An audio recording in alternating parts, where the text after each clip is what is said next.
የምነግራችሁ ነገር ነበረኝ፣ ነገር ግን ዛሬ ልትሸከሙት አትችሉም። አጠቃላይ የሰው ልጅ ኑሮ በራሱ ንግድ ነው። ሰው ሩጦልን እናመልጥ ነበረ፣ ሩጠን የምናመልጥበትን እግር አተረፍ። ክፉና ደግ የምንናገርበትን የምንለይበትን አንደበት አግኝተናል። የሁሉ ትርፍ ነው። በሽታ ሲመጣ እንኳን መጥገብ መራብም አይቻልም፣ በሽታው ይዘጋልና ማለት ነው። ስለዚህ ክርስቶስ እንለዋለን አቃቢነ ዘኢይማስን፣ የማይለወጥ ጠባቂያችን እንለዋለን። እግራችን የሰው ክርስቶስ እግር ነው፣ ተከፍሎበታል። የክርስቶስ ሕዋሳት ነን። በቀን 20 ደቂቃ ቁጭ ብዬ ለራሴ አስቤ ያውቃለሁ የሚል ሰው ሊሸልም።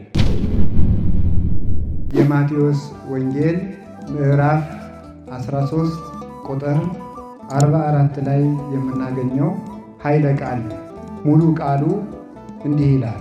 ካዕበ ትመስል መንግሥተ ሰማያት ብእሴ ሰያጤ ዘረከበ ባሕሬ ሰናይ። መንግሥተ ሰማያት በአማርኛው ቃል በቃል ሲፈታ መንግሥተ ሰማያት ዕንቁ የሚነግድን የሚፈልግን ነጋዴ ትመስላለች። መንግሥተ ሰማያት ዕንቁ የሚፈልግን ነጋዴ ትመስላለች። ወረኪቦ ውእቱ ብእሲ ባሕሬ ሰናይ።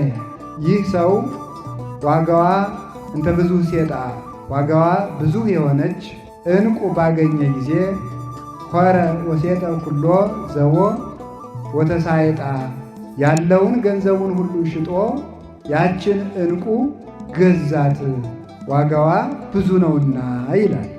ስለ ቃሉ የእግዚአብሔር ስሙ የተመሰገነ ይሁን። ጌታችን መድኃኒታችን ኢየሱስ ክርስቶስ በምሳሌ ያስተማረው ትምህርት ነው። ምሳሌ የሚነገርበት ምክንያት አንደኛ ከማያውቅ ሰው ለማያውቅ ሰው ነገር ለማቅለል ምሳሌ ይመሰላል። ነገር ለማቅለል፣ ለማስረዳት፣ ለመግለጥ ምሳሌ ይመሰላል።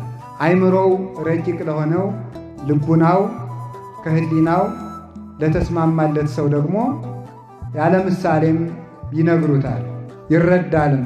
ሁለተኛ ደግሞ ምሳሌ ተመስሎ የሚነገረው ከክፉ ሰዎች ምስጢር ለመሰወርና ሀብተ መንፈስ ቅዱስ እንዲሁ በስንፍና የምትገኝ ስላልሆነች ጥረው ግረው ለፍተው እንዲያገኟት በምሳሌ ይመሰላል ማለት።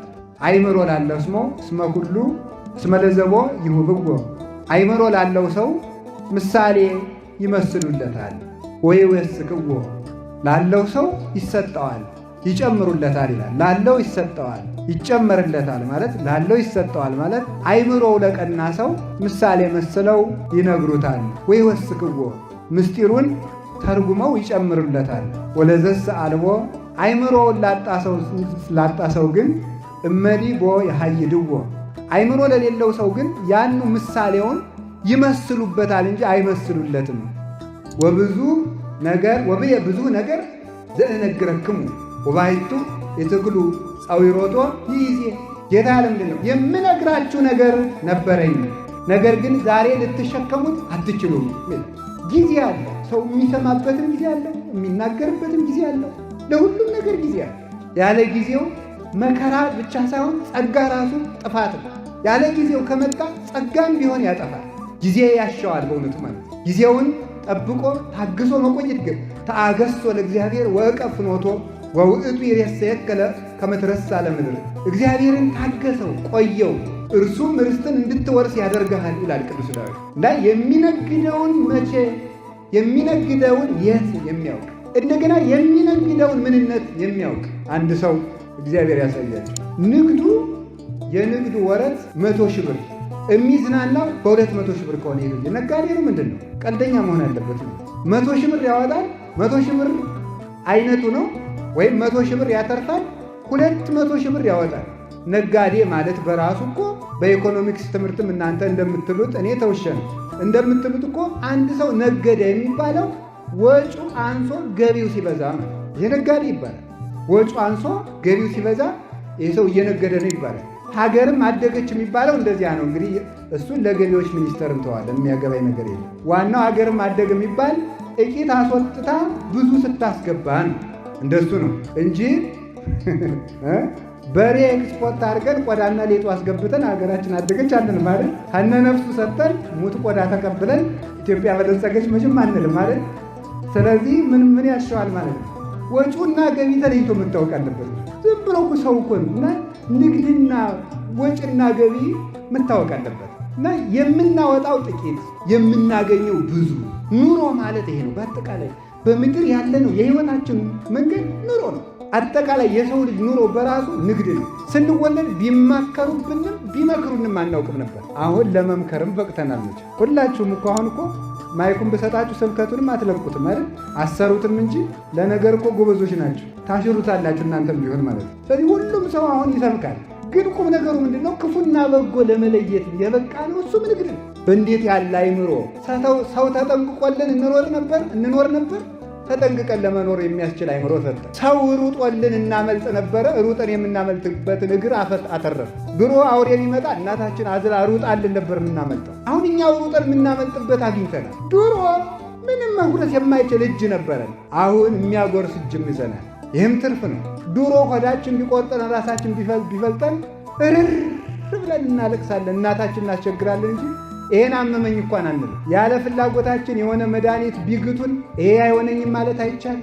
አፋችን አልፈታም ዝም ብለን መጋት ነበር። አሁን ግን ይሄን አልበላም ይሄን አላደርግም ብለን ክፉና ደጉ የምንናገርበትን የምንለይበትን አንደበት አግኝተናል። የሁሉ ትርፍ ነው። ራስን ችሎ መቆም ትርፍ ነው። ከወደዱት መድረስ ትርፍ ነው። ከወደዱት ደርሶ መዋል። ሰዎች እኮ እኛ ብዙ ጊዜ ጸጋችንን የምናደንቀው ከሰው ትከሻ ላይ ስናየው ስለሆነ ነው እንጂ ውሎ ማደር እንዴት ያለ ትርፍ ንግድ መሰላችሁ? ተንቀሳቅሶ ማደር፣ ተንፍሶ ማደር፣ ተቀምጦ መዋል ራሱ እኮ ትርፍ ነው። ተጎለቱ ስራ ፈታችሁ አይደለም። የማያስቀምጥ ደዌ ያለባቸዋል። መቆም ትርፍ ነው በእውነቱ ማለት ነው። መራብም እኮ ሲቻል ነው።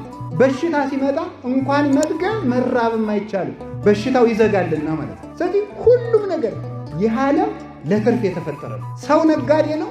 ይህ ዓለም ለትርፍ የተፈጠረ ነው። አበው በዚህ ዓለም አተረፉበት። ያላተረፉበት ነገር የለም። እኛ እንዳንከስርበት እግዚአብሔር ይርዳን። ዕድሜ ትርፍ ነው። ዕድሜ ትርፍ እኮ ነው። 50 ዓመት እንኖራለን፣ የዘላለም ሕይወት እናተርፍበታል። ዳዊት በ70 ዘመኑ የአምላክ ልብ የሚባል ዘላለማዊ ስምን አተርፎበታል። በመልአክ እኮ ነው የሚያጅበን እግዚአብሔር። እንዲህ የሚያደርግት ይገኝ በመልአክ። ለዚያውም ወታደር ጎበዝ ነው፣ ጥሩ ጠባቂም መልካሙ ሲገኝ ግን እንቅልፍ ወሰደው ምን ያደርግ? አጉል ነው። መላእክት ግን አይተኙም። ከደከመስ ምን ይደረጋል? ራሱ ጠባቂው ቢመታስ ምን ይደረጋል? ራሱ ጠባቂው ቢመታስ ምን ይደረጋል? መልአክ ግን አይመታም። መልአክ አይመታም፣ ረቂቅ። ስለዚህ ክርስቶስ እንለዋለን አቃቢነ ዘኢይማስብ፣ የማይለወጥ ጠባቂያችን እንለዋለን። በዘመናት የማይለወጥ በእውነቱ ማለት ነው። ለመልአክ ጉቦ መስጠት አይቻልም፣ አይቀበልማ። የት አግኝተው ውስጥ ትሰጠዋለህ? የት አግኝተው? የሚሰጥ ቢሆን ኑሮ እኮ አጥፍታችሁን ነበረ። ለመልአክ ጉቦ ሰጥታችሁ አይቀበልም። የሚሰጥም የለ የሚቀበልም የለ። በገንዘብ የማይለወጥ አይመሽበት ነገር፣ አይደክመው ነገር፣ አያመው ነገር፣ የሚመከርብንን ቀድሞ የሚሰማ ጠባቂ የተሰጠ የሰው ልጅ ክቡር ፍጥረት ነው። ሰው ውድ ገንዘብ ነው ወገኖች። ሰው አታችሁ ገንዘብ ከምታተርፉ ገንዘብ ቀርቶባችሁ ሰው አትርፉ። ሰው ገንዘብ ይሰጣችኋል። ሰው ልዩ ገንዘብ ነው። መድኃኔዓለም በዚህ ዓለም የኖረ ሰው ለመሰብሰብ ሰው ሰብስቧል። በእውነቱ ነው። በሰው ተመልከቱ። ሰው 12 ሰው ነው እኮ ያተረፈ ለፍቶ፣ ኋላ 120 ሰዎችን አትርፏል። እነዚያ ሰዎች ደግሞ ምን አደረጉት?